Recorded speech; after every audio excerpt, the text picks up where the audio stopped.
I had a very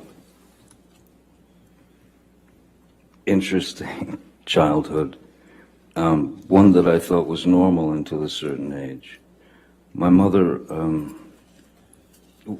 was born in Kentucky, and then we moved, in which we moved around quite a lot when I was a kid.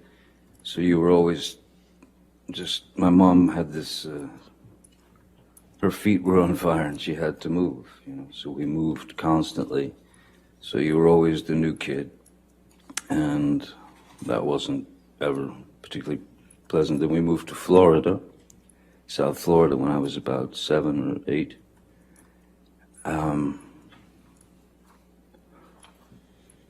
And again, moved several times.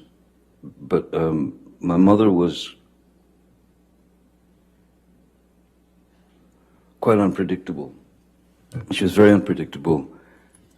She was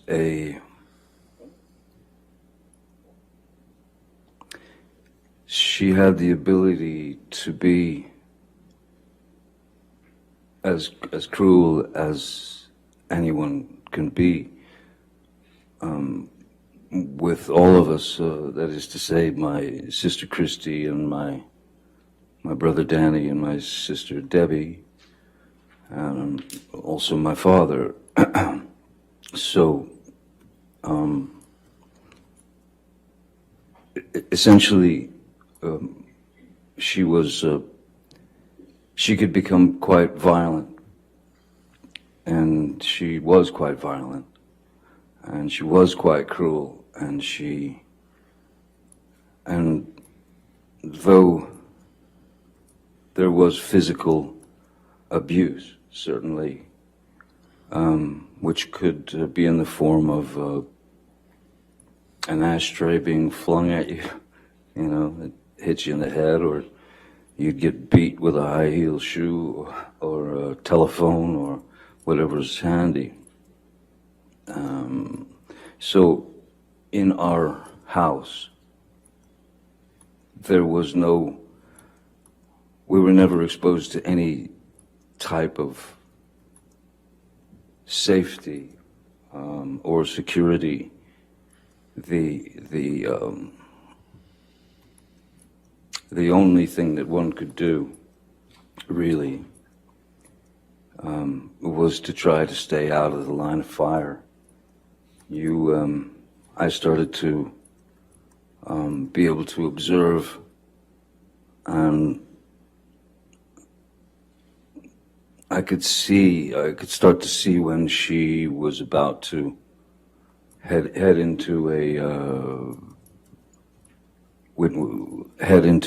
a situation where she was going to get riled up, and somebody was going to get it. Generally, it was me. Mr. Depp, you mentioned that your mother could be cruel. How could she be cruel?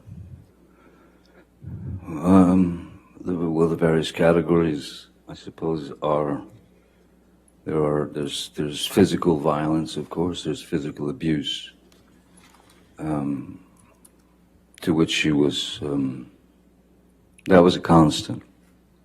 That was just a constant, We were all somewhat shell-shocked, even if she just walked past us, you'd sort of shield yourself because you didn't know what was going to happen. Excuse me. And so there was the physical abuse, which was a constant. There was quite a lot of verbal abuse. There was quite a lot of name calling and bullying.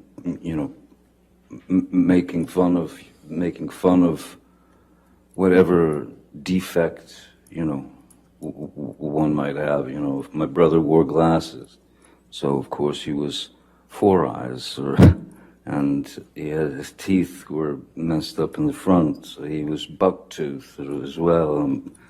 My sister Christy,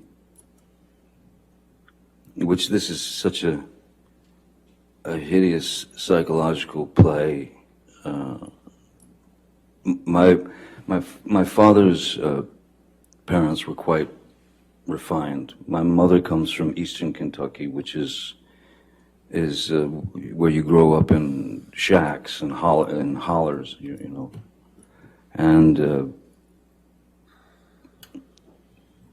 my mother despised my father's parents, and my grandmother's name was Violet, and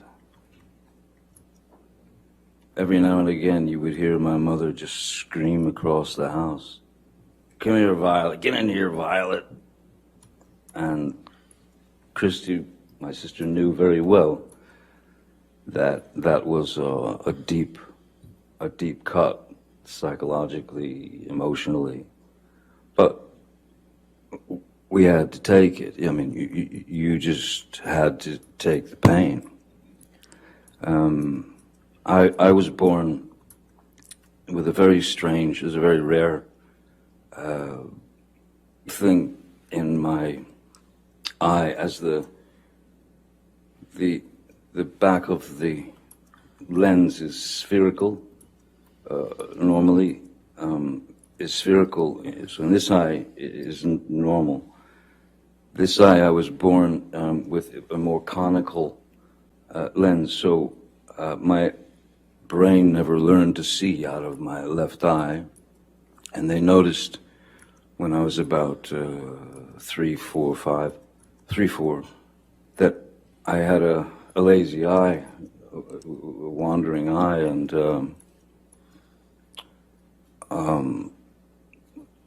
she would call me cockeye, one eye, anything she could get to demean, humiliate.